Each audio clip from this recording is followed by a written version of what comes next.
Part B, twist drill. अभी तक हमने ट्विस्ट ड्रिल के बारे में पढ़ा। फिर मैंने ट्विस्ट ड्रिल के मेन पार्टों के बारे में आपको बताना शुरू किया हुआ था। मेन पार्ट में हमने जो है बॉडी, नेक, शैंक,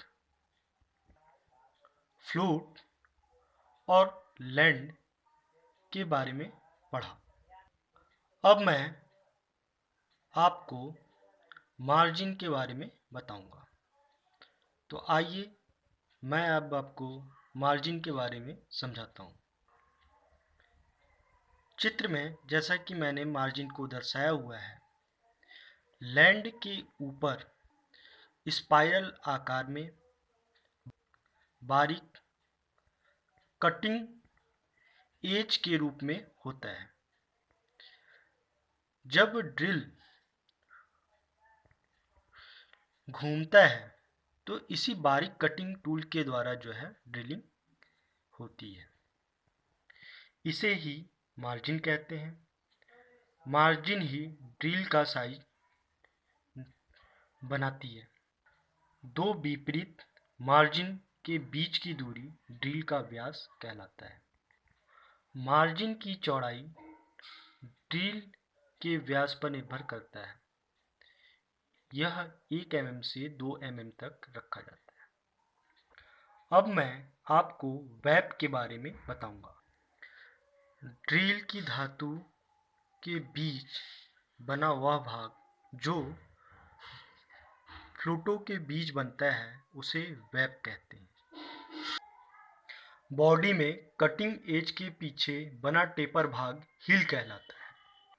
अब मैं आपको बॉडी क्लियरेंस के बारे में बताऊंगा। बॉडी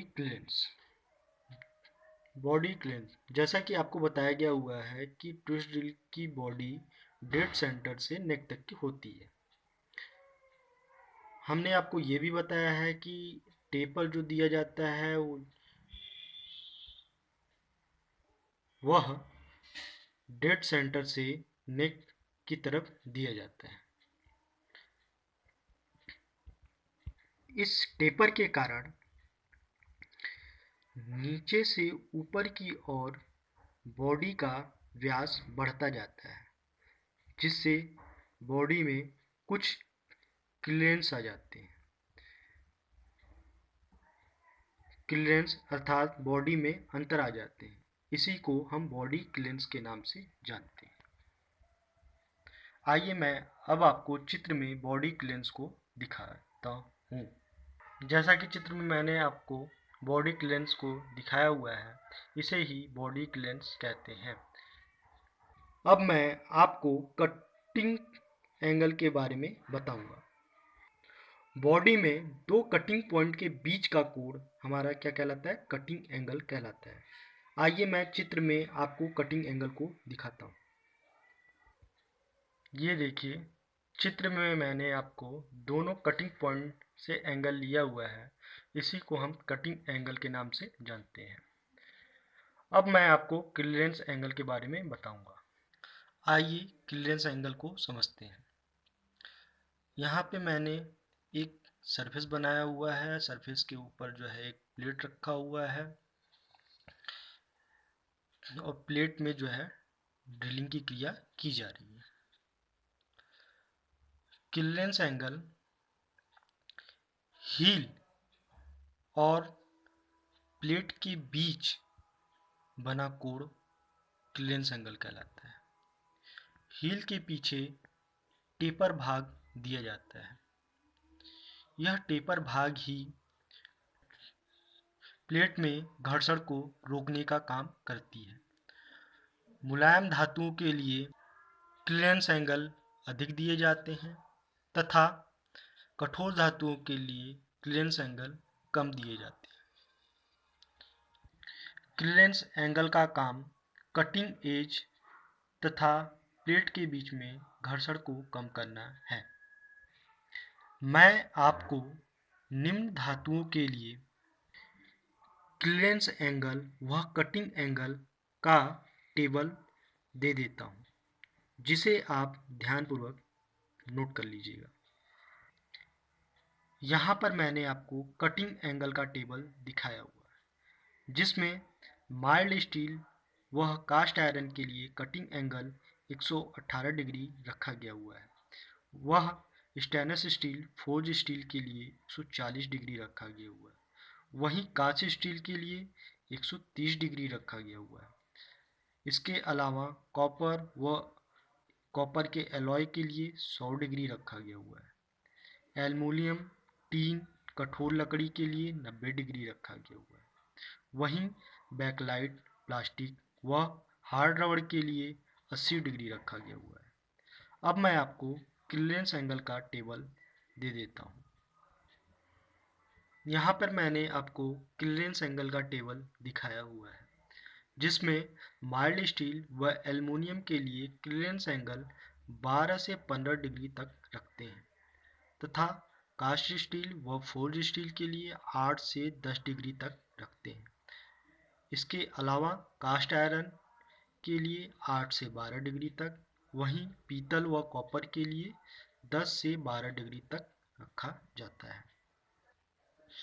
इस टेबल का आप कठोरपूर्वक अध्ययन करेंगे। इन टेबलों से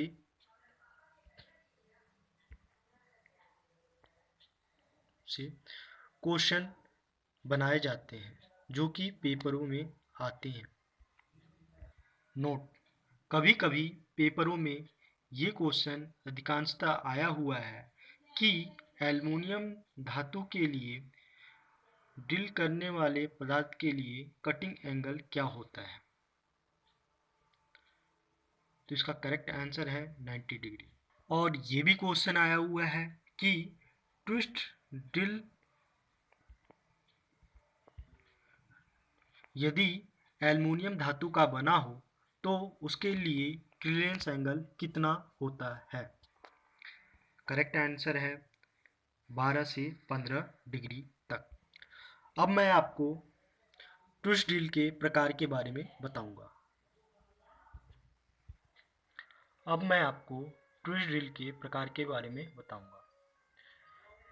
ट्विस्ट ड्रिल बनावट के आधार पे दो प्रकार के होते हैं: टू फ्लूट ड्रिल और multi flute drill. Two flute drill, जैसा कि नाम से ही प्रतीत होता है कि इस ट्विस्ट ड्रिल में दो फ्लूट होंगे, और जैसा कि नाम से हम जान रहे हैं मल्टी फ्लूट ड्रिल, मल्टी यानी बहु, फ्लूट यानी नालियाँ। इस प्रकार के ड्रिल में बहुत सी फ्लूटें बनी होती हैं। ये मल्टी फ्लूट ड्रिल लंबे कार्यों के लिए प्रयोग किए जाते हैं। अब मैं आपको ट्विस्ट ड्रिल के लाभ के बारे में बताऊंगा। ट्विस्ट ड्रिल के प्रयोग से निम्नलिखित लाभ हैं। नंबर 1, ट्विस्ट ड्रिल में फ्लूट प्रयोग होने से ट्विस्ट ड्रिल का लाइफ एज ज़्यादा होता है। ट्विस्ट ड्रिल में चीप आसानी पूर्वक निकल जाते हैं। कूलेंट आसानी पूर्वक किया जाता है, जिसके कारण फ्रिक्शन भी कम होता है। इन गुणों के कारण कटिंग एज लंबे समय तक बने रहते हैं, वह हमें बार बार ग्राइंड करना नहीं हो पड़ता। इन विशेषताओं के कारण हम ट्विस्ट ड्रिल की स्पीड ज़्यादा रख सकते हैं अन्य ड्रिल के अपेक्षा। बच्चों,